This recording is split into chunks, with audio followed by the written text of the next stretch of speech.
Hey guys, welcome to this video on translations. This is andymath.com. There's just two practice problems on here. It's fairly straightforward. The idea of a translation is you take whatever figure you have and you just move it in a certain direction. It doesn't change the shape, it doesn't change the orientation, and it doesn't change the size. So let's do the first one. So for number one, it says take this triangle and move it by this definition.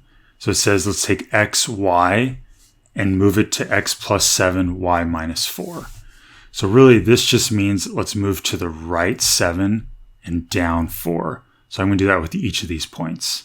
So this point goes here, 2, 3, 4, 5, 6, 7. This point goes here.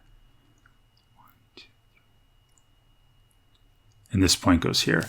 Okay, so that was the 7 to the right. Now I need to do 4 down. So I'm going to do 4 down for each of these. And now I've gone 7 to the right and 4 down. I'll erase these other dots. And if I connect the dots, you can see, we can check the answer, and that's correct. So let's do the other one. So if we do number 2, it says plus 1 and minus 8. So we're going to go 1 to the right and down 8. So for this point, I'll go 1 to the right, down 8. Same thing here, 1 to the right, down 8. And then here, 1 to the right, down 8.